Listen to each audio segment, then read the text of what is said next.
Welcome to The Explainer. Today, we're digging into a question that, let's be honest, gets all of us a little twisted up sometimes. How in the world do you make a major career decision? We're going to walk through a simple but really powerful framework that can help you find your way. You know that feeling, right? You're at a crossroads, maybe looking at a new job offer or thinking about a total career change, and you just feel completely stuck. It feels like this impossible juggling act between what you're passionate about, what pays the bills, and who you're going to be spending your days with. But what if I told you there's a mental model that can just slice right through all that noise? A simple framework that gives you a whole new language for thinking about your career, and frankly, for making way better decisions. Okay, so here's the game plan. First, we'll dive into the absolute foundation, purpose, which is all about your why. Then we'll talk about the people who really shape your day-to-day. After that, we'll get into the nitty-gritty of pay and progression. And this is the key part. We'll see how to find the right balance for you and how that balance changes. We'll wrap it all up with a really cool idea called the infinite game. All right, let's start with the bedrock of any solid career choice, purpose. This is the big why that gets you out of bed in the morning. So purpose is that feeling, that meaning you get from your work that has nothing to do with a paycheck. It's super personal, and there's one question that gets right to the heart of it. What is the work you would do even if nobody was paying you a dime for it? Seriously, the answer to that question, that's your true north. Let's look at the two ends of the spectrum here to really get it. On the high-purpose end, picture a volunteer for an organization like Techo. They're spending their own free time, their weekend, building a house for a family. They aren't getting paid. You could almost say they are paying with their own time and sweat because the meaning is just that powerful. Now, contrast that with a zero-purpose role. Maybe a finance job where you have zero connection, zero belief in the product you're working on. Okay, let's move on to the next P. And this one is huge because purpose rarely happens in a vacuum, right? It's almost always shaped by the people you're on the journey with. The people dimension is pretty straightforward. It's your boss, your teammates, the folks you interact with every day. And the big question here is just as powerful as the last one. Who are the people you admire so much that you would actually genuinely pay for the chance to work with them and learn from them? I mean, the contrast here is just night and day. On one side, imagine getting to work with your absolute hero, a true role model. That kind of mentorship, it's priceless. On the flip side, think about having to deal with a toxic culture or that one office trick every single day. It just sucks the life out of you. And this actually explains a funny thing in the market. Really toxic companies often have to pay more because they are literally compensating you for the misery of working there.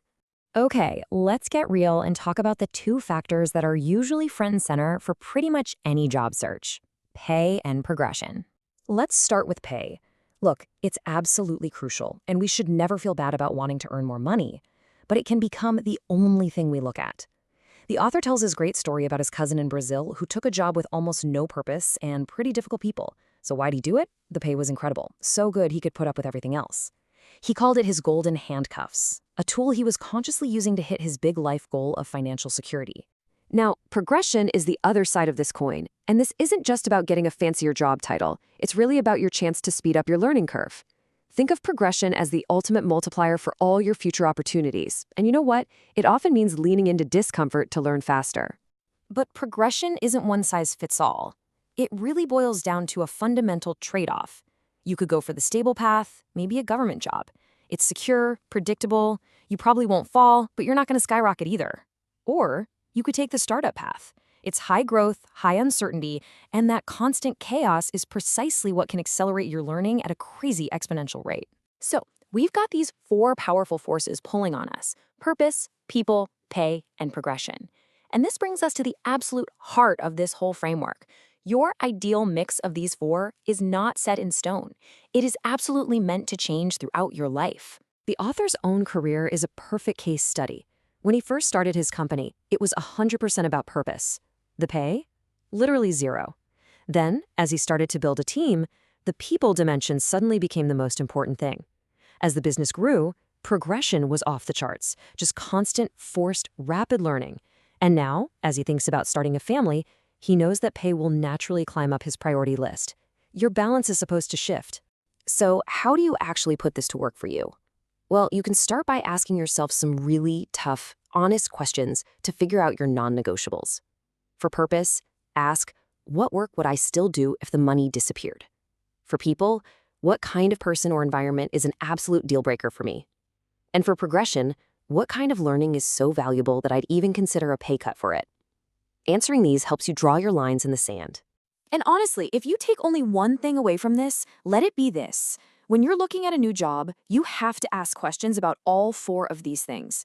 So many of us, we only know how to ask about the salary and the benefits. But if you start probing on all four P's, you can make a decision that is so much more intentional and ultimately so much better for you.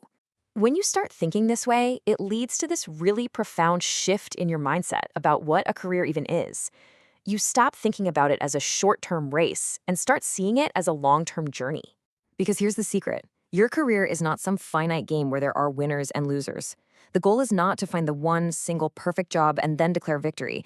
That's just a recipe for disappointment. Instead, think of your career as an infinite game. This completely reframes the question. It's no longer how do I win? It becomes how do I keep playing the game that I love? The goal becomes sustainability, passion, and purpose over the long haul. So, the final crucial takeaway is this. Be intentional. Use this framework to get crystal clear on what really, truly matters to you right now, at this stage of your life, and at the same time, embrace the fact that your priorities are absolutely going to change. And that's not just okay, it's exactly how it's supposed to work. So that's the framework of the 4 Ps. I'll leave you with one final question to really chew on. Looking at your life, right here, today, what does your ideal balance of purpose, people, pay, and progression actually look like? The answer just might be the clarity you've been searching for.